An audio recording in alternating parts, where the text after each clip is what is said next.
नमस्कार दोस्तों, स्वागत है आपका अपने YouTube channel Ankush Gorakhpuriya study with smile में। दोस्तों, हम लोग कक्षा 10 का विज्ञान पढ़ रहे हैं। विज्ञान में हम लोग लेंस के टॉपिक को स्टार्ट किया था, जो कि लेंस का टॉपिक ख़त्म हो गया है। अब हम लोग पढ़ेंगे प्रिज्म से प्रकाश का अपवर्तन। प्रिज्म से प्रकाश का अपवर्तन, refraction of light by prism, हमने यहाँ नोट कर दिया है, क्योंकि नोट करने से एक फ़ायदा ये है कि आपका टाइम बचेगा, बेवजह का टाइम नुकसान नहीं होगा, जो लिखने में टाइम जाएगा वो नुकसान नहीं होगा। ठीक है, हमने वो सारी चीज़ें यहाँ नोट कर दी है ताकि आपका टाइम बच जाए। ठीक है दोस्तों, अगर आप हमारे चैनल पर नए हैं तो हमारे चैनल को सब्सक्राइब करें, शेयर करें एंड लाइक करें। दोस्तों, आइए पढ़ते हैं प्रिज्म से प्रकाश का अपवर्तन, refraction of light by prism. ये पढ़ने से पहले हम लोग समझते हैं प्रिज्म है क्या। प्रिज्म क्या है उसके बारे में पढ़ते हैं। आइए देखिए, हमने यहाँ लिखा है प्रिज्म किसी पारदर्शी माध्यम के उस भाग को कहते हैं। पारदर्शी समझ रहे हैं ना? पारदर्शी मतलब ये जिसमें से लाइट आर पार हो जाए उसे कहते हैं पारदर्शी। ठीक है, और जिसमें से लाइट आर पार ना हो वो कहलाएगा अपारदर्शी। ठीक है, तो प्रिज्म किसी पारदर्शी माध्यम के उस भाग को कहते हैं जो किसी कोण पर झुके हुए दो समतल पृष्ठों के बीच में स्थित होता है।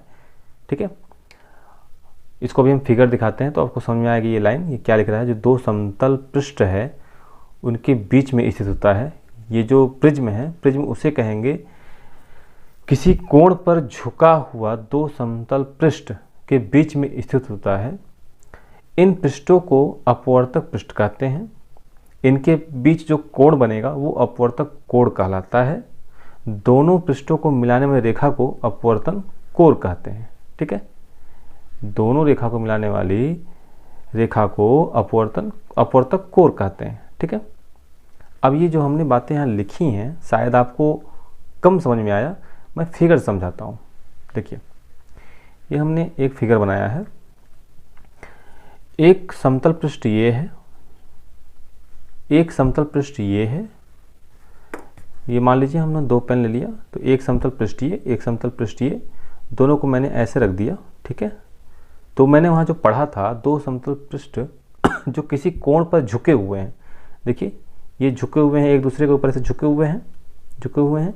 तो इनके बीच इनके बीच जो ये कोण बन रहा है, ये कोण जो बन रहा है ये कहलाता है अपवर्तक कोण। ठीक है, ये कहलाता है अपवर्तक कोण। फिर समझिए, ये हमारा समतल हुआ, एक समतल ये, एक समतल ये, और ये दोनों पारदर्शी हैं।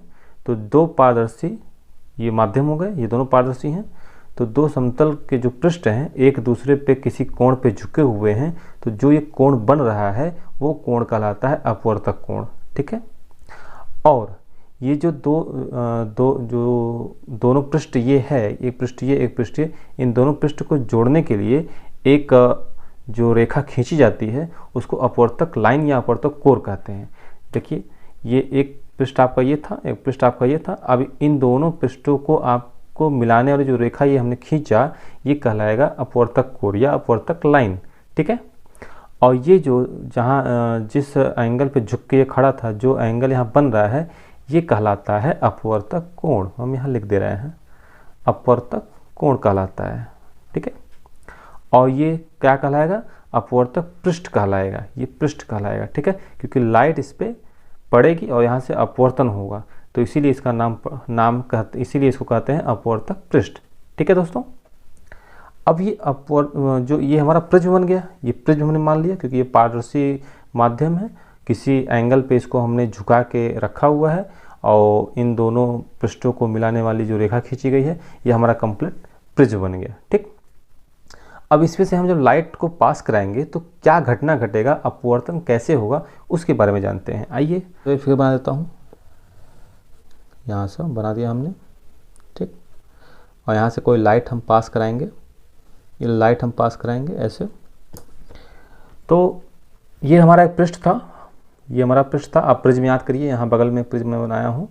तो हमारा ये पृष्ठ था, तो यहाँ से हम लाइट जब पास कराएंगे, लाइट यहाँ से आ रही है, तो जहाँ लाइट पड़ रहा है तो इस पृष्ठ का जो अभिलंब होगा ऐसे होगा, इस पृष्ठ का अभिलंब ये होगा, ठीक।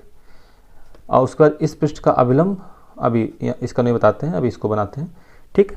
तो आपको पता है अपवर्तन का जो नियम क्या होता है कि किसी माध्यम से, किसी विरल माध्यम से सघन माध्यम में जब जाता है तो जो लाइट है वो अपने दिशा से जो अभिलंब होता है उसकी ओर झुक जाता है। तो ये हमारा अभिलंब है, ये हमारा अभिलंब है। तो ये जब लाइट ऐसे जा रही है तो ये लाइट सीधी निकल जानी चाहिए, सीधी निकल जानी चाहिए ऐसे, लेकिन ये अभिलंब की ओर झुकेगा। तो अभिलंब की ओर झुकेगा, थोड़ा सा झुकेगा तो ये आएगा यहाँ पे, ठीक है। और लाइट मैं यही बना दूँ पेन से। तो ये लाइट ये जाएगी, ये लाइट गई, जानी चाहिए थी सीधी, लेकिन जो नेचर होता है अपवर्तन का उसके अनुसार ये लाइट अभिलंब की ओर झुकी और ऐसे गई, ठीक है। अब लाइट इस पे पड़ रही है, इस पृष्ठ पे पड़ रही है, इस पृष्ठ पे पड़ रही है, तो इसका अभिलंब क्या होगा, इसका अभिलंब ऐसे होगा, इसका अभिलंब भी ऐसे होगा, ठीक। अब जो ये लाइट हमारा जो इसके प्रिज्म के अंदर घूम रहा है ना, ये लाइट हमारा प्रिज्म के अंदर घूम रहा है। जब ये प्रिज्म के बाहर जाएगा तो विरल माध्यम में होगा, और अभी जब ये अंदर घूम रहा है तो सघन माध्यम में है। तो जब ये सघन से विरल में लाइट जाता है तो क्या घटना घटता है, तो उसके साथ अपवर्तन कैसा होता है। तो आपको पता है अपवर्तन कैसा होता है, नहीं पता है तो पिछला वीडियो जाके देखिए, अपवर्तन का हमने पढ़ाया है, अच्छे से बताया है। तो ये जब सघन से विरल में जाएगा तो ये जो लाइट है ये डेविएट करेगा, यानी अपवर्तन करेगा और अभिलंब से दूर जाएगा। तो अभिलंब से, तो अभिलंब हमारा ये है, ये अभिलंब हमारा है, तो इस अभिलंब से दूर जाएगा तो इधर कहीं मुड़ जाएगा, ठीक है, ये इधर मुड़ जाएगा कहीं, ठीक। अब ये हो गया प्रिज्म में लाइटें कैसे जाएंगी, कैसे डेविएशन होगा, कैसे अपवर्तन होगा, कहाँ उसका अभिलंब बनेगा, कहाँ कैसे होगा, सघन से विरल में क्या होगा, ये सारी बातें आपको हमने बता दिया, ठीक है। अब अगर इसी लाइन को, ये जो लाइन यहाँ हमने बढ़ाया है यहाँ बढ़ा दिया जाए, और ये जो अपवर्तन हुआ है, अपवर्तन हो के बाहर निकला है, तो ये इसको भी इसे पीछे बढ़ा दिया जाए। तो ये पीछे बढ़ गया तो ये जो एंगल बन रहा है, ये अंदर की तरफ जो एंगल बन रहा है, इसको हम डिनोट करेंगे डेल्टा से, इसको हम डिनोट करेंगे डेल्टा से। तो ये जो डेल्टा हमारा रहेगा ये हमारा कहलाएगा विचलन कोण, यानी कितना विचलन हुआ या कितना विचलित हुआ या कितना अपवर्तित हुआ, ये हमारा एंगल बताता है, ठीक। तो प्रिज्म द्वारा जो अपवर्तन है, प्रिज्म द्वारा प्रकाश का जो अपवर्तन है वो ये दिखाता है, और ये प्रिज्म में जो लाइट जा रहा है कैसा व्यवहार करता है, कैसे कैसे वो मूव करता है, ये सारी बातें हमने आपको बता दी, ठीक। अब एक बेसिक सा फार्मूला है, जिस प्रकार फार्मूला हमने बताया था आपको लेंस में, और हाँ लेंस में बताया था, उसी प्रकार इसमें भी एक बेसिक सा फार्मूला है। वो फार्मूला हम यहाँ लिख देते हैं, हालांकि ये सिर्फ न्यूमेरिकल में ही काम आए, बाकी तो और इसका निगमन करने नहीं आएगा, तो परेशान ना होइएगा, अगर ऐसा कुछ आएगा तो हम बताएंगे आपको, ठीक है। तो एक फार्मूला हम यहाँ लिख देते हैं।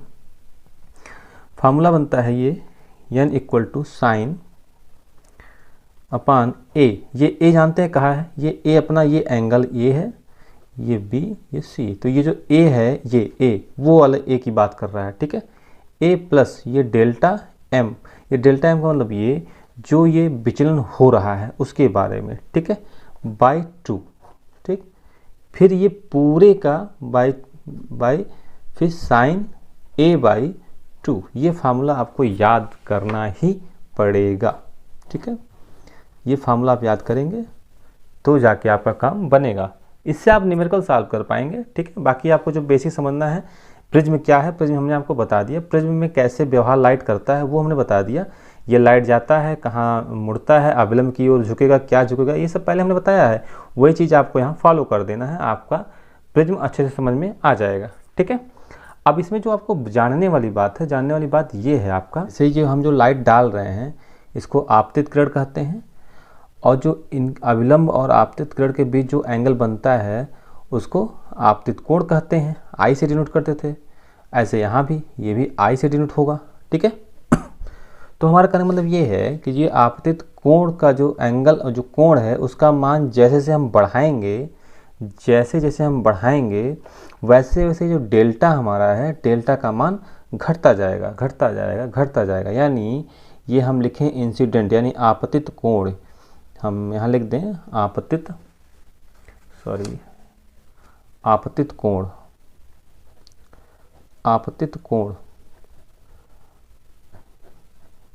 कोण I को अगर हम ऐसे बढ़ाते जाएं तो ये जो विचलन कोण है, विचलन कोण जो होगा वो यानी विचलन कोण डेल्टा ये घटता जाएगा।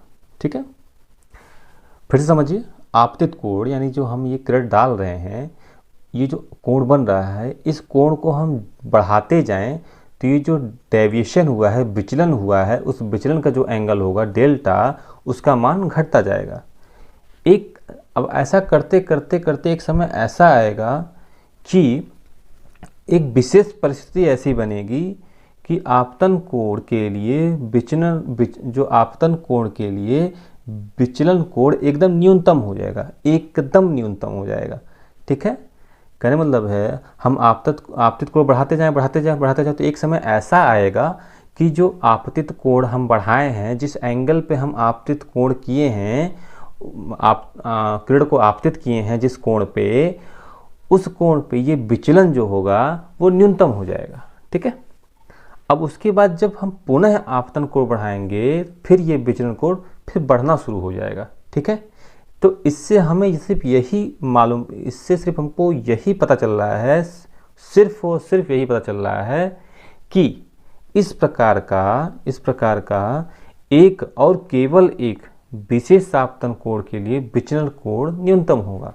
कहने मतलब ये है, मैं यहाँ लिख दूँ एक लाइन में कि विशेष आपतन कोण के लिए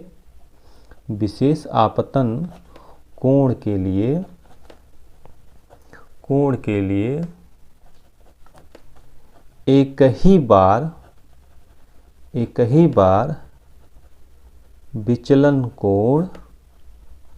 बार विचलन कोण न्यूनतम होगा।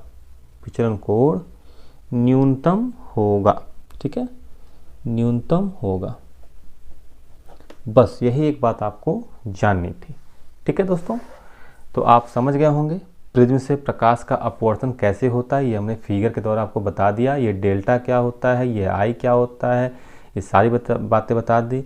अब ये फार्मूला भी आप समझ गए होंगे। इस फार्मूले का आप सिर्फ रट लीजिए, क्योंकि इसका निगमन आपको आना नहीं है। हाँ, इस बेस पे सवाल आ जाएंगे जिसमें से आपको सब मालूम है। ये A क्या है, यहाँ का एंगल है, ये डेल्टा M क्या है, ये है। ठीक है, फिर आपको बाकी सब मालूम है। ठीक है दोस्तों, तो ठीक है दोस्तों, मिलेंगे अगले टॉपिक के साथ। धन्यवाद।